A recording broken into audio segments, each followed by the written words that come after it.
ప్రపంచ ముడి చమురు రవాణాలో 30% పైగా వాటా ఉన్న హార్మూజ్ జలసంధిలో ఇరాన్ పట్టు బిగించడంతో ఈ పరిస్థితి తలెత్తింది. ఇప్పటికే కొన్ని నౌకలపై కాల్పులు జరిగిన నేపథ్యంలో తాజా దిగ్బంధం భారత నౌకాయాన రంగంలో ఆందోళన కలిగిస్తోంది.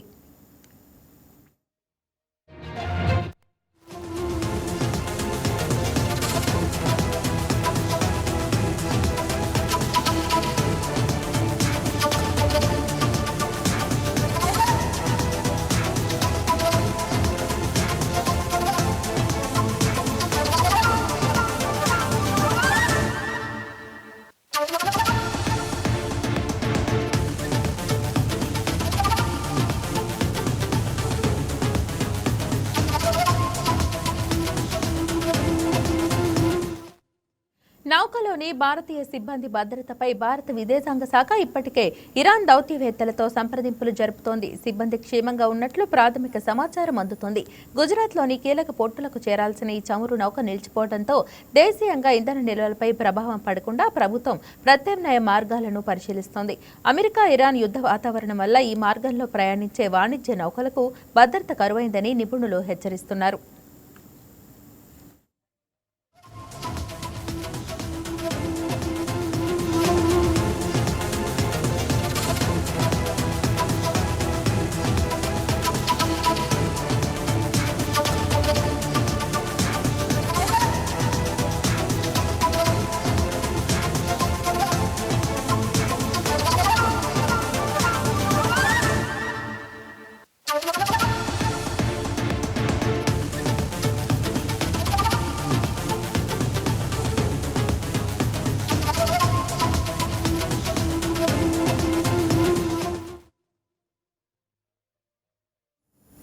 రాష్ట్ర వ్యాప్తంగా కలకలం సృష్టిస్తున్న అనంతపురం నయా హనీ ట్రాప్ దందా ఊహించని మలుపు తిరుగుతోంది.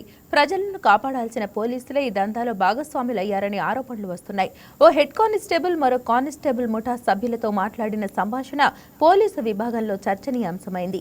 హనీ ట్రాప్ గ్యాంగ్ మహిళతో ఓ కానిస్టేబుల్ మాట్లాడిన ఆడియోలు వైరల్ అవుతున్నాయి.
రాష్ట్ర వ్యాప్తంగా కలకలం సృష్టిస్తున్న అనంతపురం నయా హనీ ట్రాప్ దందా ఊహించని మలుపు తిరుగుతోంది.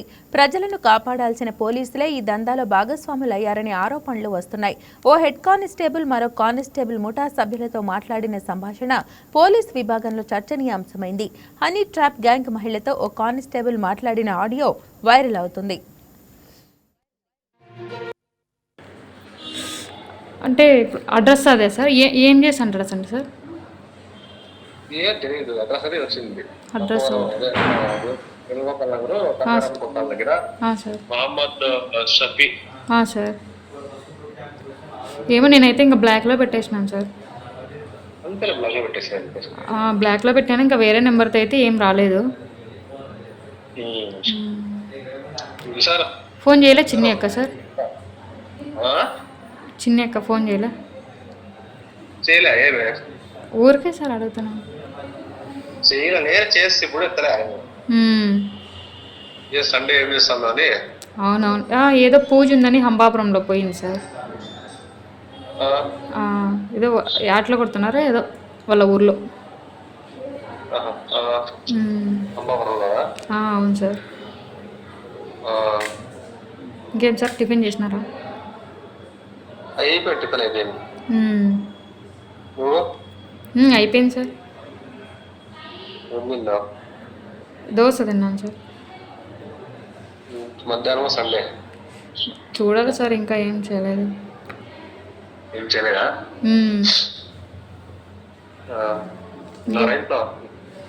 ఇంట్లోనే సార్. ఉన్నారు సార్, పైన ఉన్నాను నేను. బాగుంది మమ్మీ, బాగా ఫ్రీగా బాగా. అవును సార్.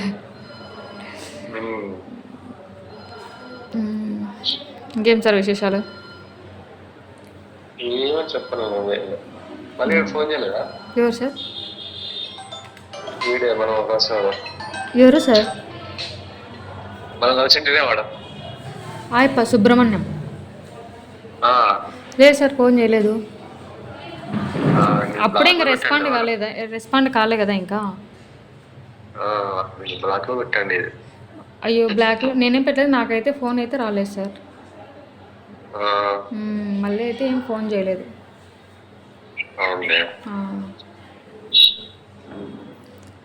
ఇంకేం సార్, డౌట్ వచ్చిందేమో సార్ అతనికి.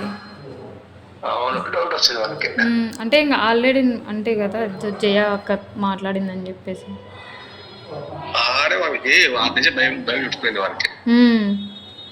నేను చెప్పిన చెన్నైకి జాగ్రత్త చేయాలి, చాలా తెలివైన తీయను బాగా చెప్పినా. ఇప్పుడు ఆ జయాను ఇద్దరు కార్ లో పోయినారు. కార్ లో పోయిన తర్వాత వెనకాల మనిషిని పంపించింది మళ్ళీ బైక్ లో. కార్ ఫాలో కార్ చెప్పి ఇక కార్ అమ్మడి ఇప్పుడు ఎక్కడన్నా ఓపెన్ ప్లేస్ లో పోయినవాడు వెనకాల బైక్ వస్తే ఇంకా డౌట్ రాదా? ఇంకా అంతే కదా, ఇంకా డౌట్ ఖచ్చితంగా వస్తుంది సార్. అందుకనే వాడు ఇది మోసం జరుగుతుంది. వాడు మళ్ళీ ఆ ఏరియాలో కనుక్కున్నాడు, ఎవరు ఆ బియ్యం కదా కనుక్కుంటే అప్పుడు మొత్తం అంతా బయటపడింది. అప్పుడు వాడు నాకే చెప్తున్నాడు ఇట్లంట అట్లంట అని చెప్పి.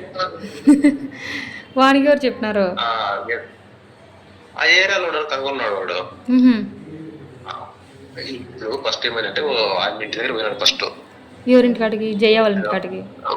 జయ వాళ్ళ దగ్గరికి షారీ బిజినెస్ చేస్తుందని చెప్పి ఫస్ట్ పరిచయం అయ్యి అట్లా శారీలు కావాలని చెప్పి వాళ్ళ దగ్గర పోయినాడు.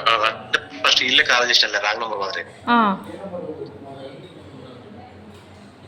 హలో, వాళ్ళిద్దరు పోతే మీరు ఏం చేస్తారంటే శారీ బిజినెస్ చేస్తా అని చెప్పి చూపిస్తాను. హలో, శారీ బిజినెస్ చేస్తానని చెప్పి చెప్పింది. సరే మాకు శారీలు కావాలా అది అంటే సరే రాండి అని చెప్పి ఇంటి దగ్గర పిలిచింది. ఒక రోజు ఇంటి దగ్గర పిలిచింటే ఇంట్లోకి పోయిన ఒక 5 నిమిషాలకే వేరే వాడు పోయినాడు ఇంట్లోకి. డైరెక్ట్ ఇంకా బయట హాల్లో మాత్రం డైరెక్ట్ బెడ్రూమ్ లో పోయినాడు. ఆడ డౌట్ వచ్చింది. మరి సరే ఆడెక్కడైనా పోరే అనుకుంటే మళ్ళీ బయటకు పోతుంటే బయటకు కూడా వెహికల్ లో ఫాలో అయినారు బైక్ లో. ఇంకా అప్పుడు వాడు ఇంకా భయమే, ఇంకా అప్పటి నుంచి ఇంకా ఆయన కూడా బ్లాక్ లిస్ట్ పెట్టాడు. ఇంకా కనుక్కున్నాడు అంటే ఇప్పుడు అర్థం అయిపోయింది కదా సార్. అప్పుడు ఎవరు కదని అక్కడ ఎంక్వైరీ చేసుకుంటే మొత్తం అది వాళ్ళు ఎవరో మొత్తం చెప్పేశారు. అక్కడ మొత్తం అట్లా ఆల్రెడీ ఇంకా ఆల్రెడీ ట్రైల్ అయిపోయిండేది, ఇంకా చేస్తే మళ్ళీ ఎట్లా సార్? చెప్పేశారు. ఇంకేం సార్, డ్యూటీ పోలేదా? డ్యూటీలోనే ఉన్నా. అవును, ఇది ఇటుకలపల్లి కదా సార్? అవునవును. ఆ రోజు కన్ఫ్యూజన్ వాంతో మాట్లాడేటప్పుడు ఇటుకలపల్లి అన్నారా? ఇంకేం సార్ విశేషాలు? ఆ రోజు కన్ఫ్యూజన్ అంతా, వాడు వేయాలకి నంబర్ ఇలా వాడు అడిగినాడు, నువ్వు చెప్పిన నంబరు. నెంబరా సార్? ఆ? నెంబర్ అయితే ఇచ్చినాడు సార్ అతను. ఆ, ఆ, ఎంతసేపుకి ఇవ్వకుంటే నేను అడిగితే ఇచ్చా. ఆ, ఆ. వాడు మళ్ళీ నాకు ఆ రోజు చెప్పలేదు వాడు. ఇంకా అంటే నెంబర్ నువ్వు ఎట్లా తిరిగి వాడే ఇచ్చేటట్లు చెయ్యని చిన్ని అక్క అంటుందా. నేను ఇంక ఎట్లా చేసేది అని వాడు ఈకోకుండా ఉన్నాడు. నెంబర్ నువ్వు ఇప్పించుకునే దానికంటే ఇంక వాడంతకు వాడే నెంబర్ ఇస్తే బాగుంటుంది కదా అని చెప్పేసి. అంతేలే. వాడు మళ్ళీ 2 days తర్వాత నాకు చెప్పినాడు, ఇట్లా నంబర్ అడిగింది ఇచ్చినాను అని చెప్పి. ఇట్లా మాట్లాడుతుంది అంటే మామూలుగా అంటే చిన్ని అక్క వాళ్ళకి స్కార్పియో వాళ్ళతోనే అంట కదా సార్ కొని ఉండేది. ఇంతకుముందు వాళ్ళ కొడుకుతో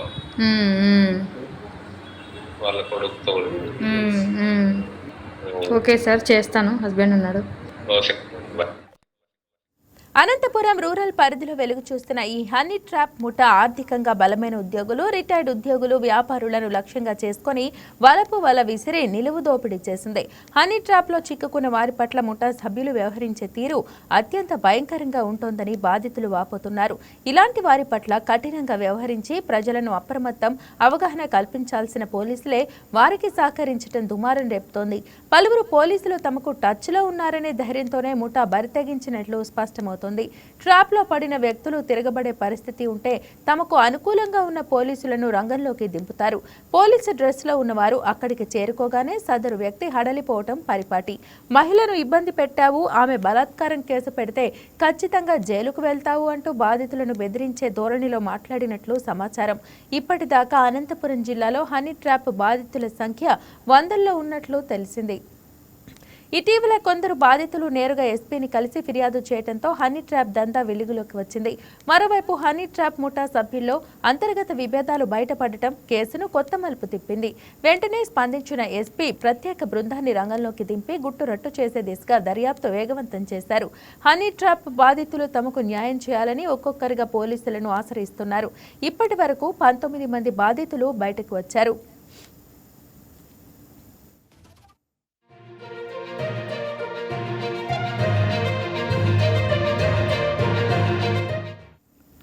హనీ ట్రాప్ వ్యవహారాన్ని ఎస్పీ జగదీష్ సీరియస్ గా పరిగణించారు. ఆయన తీవ్ర ఆగ్రహంతో ఉన్నట్లు తెలుస్తోంది.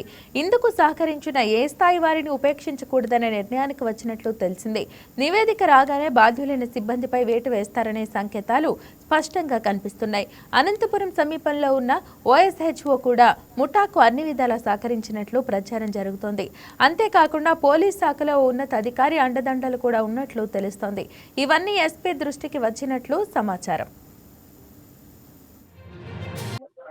సార్ చెప్పండి సార్. సర్లేమ్మా, ఒకసారి మీరు పని చేయి, మల్లేశ్వరిని కూడా పిలుచుకొని ఇప్పుడేం ముద్దు కానీ వాళ్ళని కూడా అదే రాజేష్ ఫోన్ చేసి ఆయమ్మని ఫస్ట్ అటు నుంచి పిలుచుకొని బయటకు రాను అని చెప్పిన వస్తా అని చెప్పినాడు. ఆయమ్మ మొగోణం అది తొడగొట్టి నేను డిఎస్పీ ఆఫీస్కి పోతా, ఎస్పీ ఆఫీస్కి పోతా అంటారు సార్. అంత సీన్ లేదులే. అంత లేదని తెలుసు సార్. చిల్లరలాగా కొంపలగాటుకు వచ్చి అట్లా చేస్తే మామూలుగా ఉండదు సార్. మేము కూడా తెగించినాం, ఆడపిల్లలు తెగించినామంటే ఇప్పుడు చెప్తున్నాను కదా సార్. ఆ అమ్మ ఎవరినోని లోపల పెట్టించిందో, నాతో ఎంతమంది చేపించిందో ఫోటోస్, ఆ అమ్మ వాయిస్ నా దగ్గర రికార్డింగ్ ఉంది సార్. ఆ అమ్మ వాయిస్ నా దగ్గర రికార్డింగ్ ఉంది. ఎత్తినానంటే నేను ఆడపిల్లని ఏడుంటుందో ఆ అమ్మకి అర్థం కాలే. ఏమంటే నేను నోరు తెరచలే, వద్దు వాళ్ళని చెప్తారు. నేను చిల్లరదాన్ని కాదు, కాపుని పుట్టిందాన్ని సార్. నేను సమస్య అంతా ఆడే ఉండేది. ఇప్పుడు సమస్య అంతా అదే సమస్య. ఏం కాదులే తల్లి, నువ్వు దాని గురించి భయపడద్దు, నేను కూడా ఎందుకు చెప్తాను. నేనైతే భయపడలేదు సార్, కానీ అది అన్యాయం. ఒక ఇంటి దగ్గరకు వచ్చి చిల్లరలాగా ఆయమ్మను వాడు రాజేష్ గారిని వేసుకొని వచ్చి న్యూసెన్స్ చేయడం ఇది పెద్ద ఇది అనుకుంటుంది. రాజేష్ వచ్చినాడా?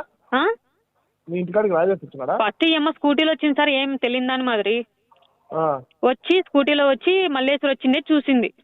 అవును సార్, బంధువులు ఇప్పుడు మేము కొంపలో కొట్లాడుకుంటున్నాం సార్. కాదు సార్, పిల్ల మూడు కొట్లాడుకుంటున్నాము, బంధువులు కాబట్టి ఆయన వచ్చి నచ్చ చెప్పుకుంటుంది అయ్యప్పకి. తప్పేముంది సార్? ఎవరైనా రావచ్చు నీ దగ్గరికి, రాకూడదు రూల్ ఏం లేదు కదా. మరి ఏం సార్ న్యూసెన్స్ చేయడం ఏంది? అది రూరల్ కి యాక్చువల్ గా అప్పుడే సిఐ సార్ దగ్గరికి నేను వద్దాం అనుకున్నాను సార్, ఉండేది పగల కొడదాం అనుకున్నాను. కానీ అదంటే బజార్ది వద్దు, నాకు జీవితం ఉంది, ఆగిపోదామండి, ఇది ఒక రోజు చూద్దాము, రేపు కూడా ఇదే న్యూసెన్స్ చేస్తే డైరెక్ట్ ఎస్పీ ఆఫీస్కే పోదాం అనుకున్నాను సార్. నేను మాకు ఇబ్బంది కదా సార్, ఇట్లా కొంపల కాడికి వచ్చి న్యూసెన్స్ చేస్తా అంటే మేమే నేను ఒక విషయం చెప్తున్నా, నువ్వు సైలెంట్ గా 2 రోజులు ఉండు, ఆమె నీ జోలికి రాదు, మాట్లాడతాను. అంత ఓవర్ యాక్షన్ చేస్తే ఒప్పుకోరు ఎవరు, నేను మాట్లాడతాను. చేసినటువంటి చేసి దౌలాగాని పిలుచుకొస్తాదంట సార్ నా ఇంటి కాడికి, వాళ్ళ పిల్లాన్ని పిలుచుకొస్తాదంట. పిలుచుకురాపో. ఎందుకు పిలుచుకొస్తారు దౌలాగాని వస్తే నువ్వు ఎవరు అని అడుగుతాడు. ఇప్పుడు దౌలాగాని పిల్లాన్ని పిలుచుకొస్తాదంటే పిలుచుకురాని, నేను మాట్లాడతాను చూస్తుంది ఎవరు అని అడుగుతాడు వాడు. మా దగ్గరకు వచ్చేకి అని అంటాడు. నువ్వే పోయినా కూడా అదే మాట అంటాడు వాడు. వాడి పని అయిపోయిందమ్మా, వాళ్ళకి ఫ్యామిలీ పిల్లలు ఉంటారు సార్. ఈ అమ్మ గెలిగినట్ల గెలుపుకునే వాళ్ళు కూడా తలకాయ మీదకి తెచ్చుకుంటాను సార్. చాలా ఎవరు ఒకరంటే ఇద్దరు అందరి ఇళ్ళ కాడికి పోతే ఊరుకునే ఉండరు సార్. మేము ఆడపిల్లలు మా ఇళ్ళ కాడికి వచ్చి న్యూస్ చేస్తుంది, వాయిస్ తో సహా రికార్డు ఉంది, ఫోటోలతో సహా. కాదు ఒక పని చేస్తావా? చెప్పండి సార్. రేపు ఉదయం ఒకసారి మల్లీశ్వరుడు మీరు వస్తారా? అట్లా మీరు స్టేషన్ కాడికి ఏం వద్దులే కానీ మీరు బయటకు వచ్చి ఫోన్ చేయండి, నేను వస్తాను. ఖచ్చితంగా సార్, వస్తాం సార్. మీరేం తడుముకోవద్దండి, నేను రాజేష్ గారిని కూడా అసలు మేము అమ్మని తడుముకుండేదే లేదు సార్. సైలెంట్ అయిపోయినాం మేము, మాకు వద్దు ఇవన్నీ అని. వద్దనుకోవడం తప్పు అయిపోయింది ఇప్పుడు అమ్మకి. అదే ఎందుకంటే ఇప్పుడు నేను విషయం చెప్తున్నా, నువ్వు బంగారు గుడ్డు ఆ పాపకు, అది బంగారు బాతు అనమాట. నువ్వు పోతే మీకు వ్యాపారం జరగదు, ఇంకా అందుకు చచ్చిపోతాను. కానీ సార్ అది జరగదని చెప్పి నా మీదకి న్యూసెన్స్ వస్తే నా దగ్గర ఎవిడెన్స్ లేవా? ఒక్కొక్క రోజు ఒక్కొక్క పోలీసు వచ్చినాడు సార్ ఇంటికాటికి, పోలీసుల మొహంతో సహా అన్ని ఉన్నాయి నా దగ్గర. నీకు విషయం చెప్తామ్మా, ఇన్నిసార్లు చేసిన తప్పుడు కూడా మీకు ఏం చెప్పిందో నాకు తెలియదు కానీ, ఆ పాప డబ్బులు ఇచ్చినా నేను కావాలని అడగల, ఈకునే నేను కావాలని అడగల. ఏమి ఇచ్చినా కూడా ఇస్తే ఏదో నేను, ఎందుకంటే మీ ఆడపిల్లలతో మనకు అవసరం లేదు, వాళ్ళు బుద్ధి బుద్ధి తిని లేకుంటే అని నాకు తెలిసి ఇవన్నీ జరిగితే నా పేరు మీద కూడా నేను నాకు కూడా ఎక్కువ ఇచ్చినా కూడా చెప్పిండొచ్చు మీకు. చెప్పింది నాకు చెప్పాలనుకున్నారు. నేను మీకు చెప్పాలనుకునేది ఏమంటే ఇట్లాంటి దానిలో ఇన్వాల్వ్ కావద్దండి సార్. మీకు మీ ఫ్యామిలీ నేను విషయం చెప్తాను, ఏదో ఒక ఆడపిల్ల ద్వారా ఇబ్బందులు వస్తాయి సార్. ఇవి కాకుండా నీకు తెలిసినవి కాకుండా ఆ రోజు వచ్చినప్పుడు కాకుండా నేను నా ఎంతకు నేను ఎక్కడికైనా నన్ను బయట చూసినావో నువ్వు ఆ పాపతో నేనైతే చూడలేదు సార్, నేను చూడలేదు. ఆ తర్వాత నుంచి పోలీసులు వస్తున్నారు సార్ ఇంటికాడికి. స్టేషన్ కాడికి ఏ రోజు అయితే నేను వచ్చినా మీరు వచ్చినారో ఆ రోజు మాట్లాడిండేది, మళ్ళీ మాట్లాడినాను. ఎవరైనా కంప్లైంట్ వస్తేనే అది కూడా నేను చేసిన తప్పు ఏమంటే ఆ రోజు దౌలాగా వచ్చినప్పుడు ఈ నెంబర్ కే ఫోన్ చేసిందంటే ఈ నెంబర్ నాకు పెట్టినాడు, ఈ నెంబర్ అందుకే వాడికి వచ్చిన నెంబర్ నుంచి తీసి నేనేమనుకున్నానంటే ఇది మల్లీశ్వరం ఏమనుకున్నాను, మీదనే అనుకోలే. అంటే ఫోన్ చేస్తే ఆ రోజు ఫోన్ చేయకుండా చేశానంటే నేనేం చేశానంటే ఆయనకి ఫోన్ చేసి తప్పు చేసిన. దౌలాగాడు వచ్చింది నిజము, కంప్లైంట్ ఇచ్చింది నిజము, వాడి స్టేట్మెంట్ ఉన్నాయి మన దగ్గర. వాడు ఏమంటున్నాడు, నాకు ఏం వద్దు సార్, అయిపోయింది నేను వాళ్ళ జోలికి పోనుగా. ఇప్పుడు పదే దౌలాగానికి డబ్బులు కట్టిందా సార్? కట్టింది, డబ్బులు కట్టింది. నాకేం లేదు, వాడు బాధ అంతా బాండ్ పేపర్ లో నాకు కావాలా. వాడు రాజేష్ గారి కొట్టినాడంట, నన్ను కొట్టినాడు సార్, అందుకు నాకు భయం వేసింది. నా ఇంటికాటికి వచ్చి రాజేష్ న్యూసెన్స్ చేస్తున్నాడే, నేను ఒక్కసారి స్టేషన్ కి ఎక్కితే ఏమైతుంది సార్? వద్దులే తల్లి, అవన్నీ ఏమొద్దు కానీ వాళ్ళ గురించి పట్టించుకోవద్దండి, వాళ్ళ జోలికి పోవద్దండి. నా ఇంటికాడ వచ్చి న్యూసెన్స్ చేస్తాడు వాడు. మాట్లాడతాడు వాడు నా ఇంటికాడికి వచ్చి న్యూసెన్స్ చేస్తాడు సార్. వాళ్ళ చిల్లర కాదు కాబట్టి ఊరికనే ఉన్నాను సార్. వాళ్ళ బతుకే అది. దేవానాయక్ సార్ కూడా దీనికి సపోర్ట్ చేస్తున్నాడు. ఆ సార్ కూడా ఇంకో కేసు తెచ్చిండే, ఆ సార్ మాట్లాడిన ఎవిడెన్స్ కూడా ఉన్నాయి. అంతే. నా సెల్ నుంచి నేను 3 ఫోన్లకు ఫార్వర్డ్ చేసినాను సార్ నేను ఎవిడెన్స్. నా దగ్గరకు వచ్చి ఫోన్ లాక్కొచ్చాయమ్మా, నా సెల్ నుంచి 3 ఫోన్లకు ఎవిడెన్స్ ఫార్వర్డ్ చేసినాను నేను. విషయం చెప్తా, నువ్వు ఊహించినంత ధైర్యవంతురాలని అనుకుంటావా బాబా? ఆయమ్మకుంటా సార్, నాది నాకు ఉంటుంది. నువ్వు అనుకుంటావా అంత ధైర్యవంతురాలని అనుకుంటావా? నేనేం అనుకోలేదు సార్. కూడేరులో కేసు అంటే అర్ధరాత్రి నా కొంపకు పరగాడుతూ వచ్చింది సార్ ఆయమ్మ. అదన్నా కడుపులో కూడు తింటే అది ఉండాలి బుద్ధి. నీకు చాలా తక్కువ తెలుసు ఆయన గురించి, అంత సీన్ ఏం లేదు ఆయనకి. అంత తెలిసింటే నువ్వు ఇంత భయపడాల్సిన అవసరం కూడా లేదు. నేను అంత సీన్ లేదులే, నేను మాట్లాడతాను. సార్ రేపు ఒకసారి రాచాలి అట్లా. వస్తానులేండి. అంతలోకి ఇప్పుడు ఫోన్ చేసి నీకు పెట్టినాక మాట్లాడతాయి, అంత అవుతారా ఏమన్నా మాట్లాడతాలే. సర్లేండి. రిలేషన్ క్యారెక్టర్ అంటే రాజేష్, ఇప్పుడు రాజేష్ అన్న క్యారెక్టర్ అంటే నువ్వు సెట్ బంధువుల క్యారెక్టర్, అక్కిడి క్యారెక్టర్ నైట్ చేసుకుని వచ్చాడు కరెక్ట్. అవును. ఇప్పుడు 9 గంటలకు వస్తాడు, అందరూ రెడీగా ఉంటే చాలు. అంతే, పోయేదా చూసుకొని వస్తుంది దేవర ఊరికి. ఎట్లా దేవరా చూద్దాం ఉండమ్మా, ఇంకా నీళ్ళు పోసుకోవాలా. నేను పూజ చేయాలి కదా ఈరోజు సోమవారం. హలో మల్లేశ్వర మాట్లాడేది? లేదండి. ఎవరు? లక్ష్మీనా? మీరెవరు? నేను గిరి సార్మా. సార్ చెప్పండి సార్. ఏం ఎందుకు మీరు గలాడపడుతున్నారు సార్? నా తప్పైతే ఏమి లేదు సార్. నేను నా హస్బెండ్ ఇంట్లో గొడవ పడుకుంటున్నాం.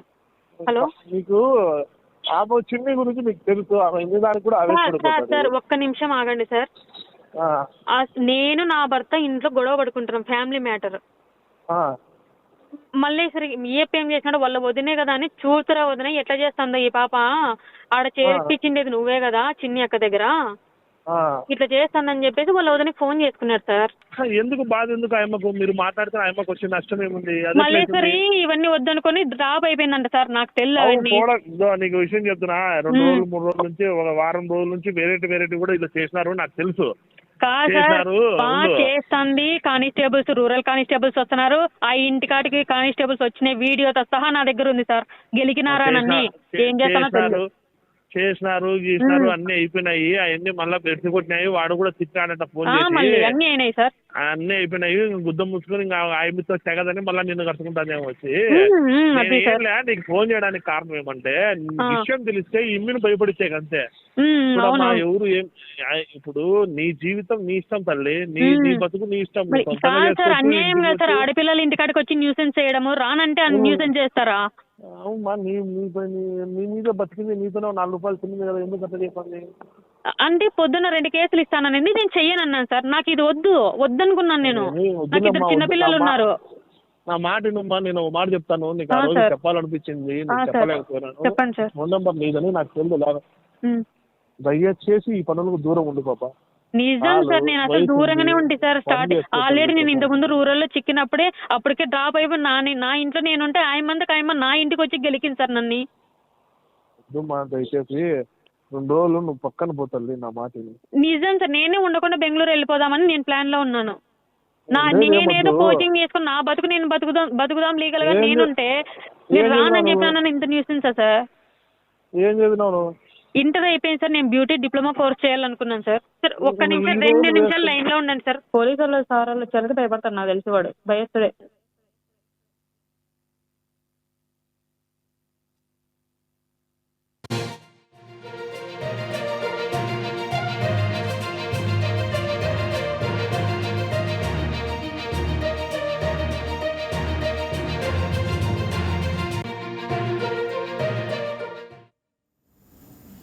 ఇక విజయవాడలోని డాక్టర్ నోరి రామశాస్త్రి ప్రభుత్వ ఆయుర్వేద కళాశాలలో లైంగిక వేధింపుల ఆరోపణలు కలకలం రేపుతున్నాయి.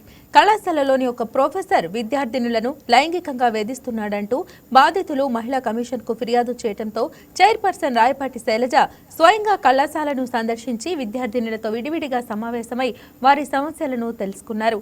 కాలేజీ సిబ్బందితో కూడా ప్రత్యేకంగా మాట్లాడిన ఆమె 3 రోజుల క్రితం ఈమెయిల్ ద్వారా ఫిర్యాదు అందిందని తెలిపారు.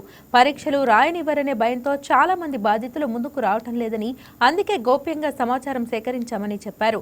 ఫిర్యాదులు నమోదు చేసేందుకు ప్రత్యేకంగా క్యూఆర్ కోడ్ సౌకర్యాన్ని ఏర్పాటు చేశామని తెలిపారు. బాధితుల వివరాలు పూర్తిగా గోప్యంగా ఉంచబడతాయని, మహిళలు ధైర్యంగా ముందుకు వచ్చి ఫిర్యాదు చేయాలని మహిళా కమిషన్ పిలుపునిచ్చింది. 3 days బ్యాక్ ముందు ఒక మెయిల్ వచ్చింది. నోరి రామశాస్త్రి ప్రభుత్వ ఆయుర్వేదిక్ కాలేజ్లో నుంచి ఒక స్టూడెంట్ ఎవరో రాశారనమాట మెయిల్. కంటెంట్ ఏంటంటే, ఇక్కడ స్టూడెంట్స్ హెరాస్మెంట్కి గురవుతున్నారు. ఆల్రెడీ మేము రిపోర్ట్ చేయటం జరిగింది, ఎంక్వైరీ కూడా జరిగింది, కానీ ఎంక్వైరీ అనేది సరిగ్గా జరగలేదు. ఇప్పుడు ఏంటంటే, ఇంటర్న్ ఎంక్వైరీ సరిగ్గా జరగకుండా మమ్మల్ని స్టూడెంట్స్ని ఎవరైతే కంప్లైంట్ ఇచ్చారో వాళ్ళని కొంచెం థ్రెటన్ చేస్తున్నారు, లేకపోతే హెరాస్ చేస్తున్నారు. అంటే ఇప్పుడు ఎగ్జామ్స్ కూడా వస్తున్నాయి కాబట్టి ఎగ్జామ్స్ ప్రెషర్ చూపించి, ఆ ఫియర్ చూపించి మమ్మల్ని థ్రెటన్ చేస్తున్నారు. సో మీరేంటంటే, మీరు మళ్ళీ ఎంక్వైరీ కండక్ట్ చేయండి, లేకపోతే పైన అంటే ఎన్టీఆర్ హెల్త్ యూనివర్సిటీ రిజిస్ట్రార్కి కానీ, వాళ్ళు యాక్చువల్లీ ఫస్ట్ కంప్లైంట్ చేసిందే రిజిస్టర్ కమిటీ వేసి కూడా ఇక్కడ చూడమన్నారు ఏమవుతుంది అనేది. సో మీరు మళ్ళీ ఎంక్వైరీ కమిట్ చేసి మాకు కొంచెం అష్యూరెన్స్ ఇవ్వండి దట్ మేము ఇలా కంప్లైంట్ చేసిన వాళ్ళని మమ్మల్ని థ్రెటన్ చేయరు, హెరాస్ చేయరు, ఎగ్జామ్స్లో మమ్మల్ని ఇబ్బంది పెట్టరు అనేది ఈ పాయింట్స్ రాస్తూ మెయిల్ వచ్చిందనమాట. సో పాపం మళ్ళీ ఎవరైతే మెయిల్ పెట్టారో వాళ్ళని కాంటాక్ట్ చేయాలని చూస్తే అమ్మాయి మేడం, అమ్మాయి ఎవరు, మేము భయంతో ఉన్నాము, మేము మా పేరు చెప్పదలుచుకోలేదు. సో అలా 2-3 conversations, mails to and fro జరిగినాయి. సో ఆ అమ్మాయి నుంచి పేరు, తను ఏంటి కూడా, ఏ ఇయర్ చదువుతుందో కూడా మాకు అసలు ఏమీ తెలియదు అనమాట. సరే ఎగ్జామ్స్ దగ్గరికి వస్తున్నాయి, మెయిన్ వాళ్ళ ఫియర్ అది కాబట్టి నిన్న అనుకొని ఈరోజు సడన్గా రావటం జరిగింది.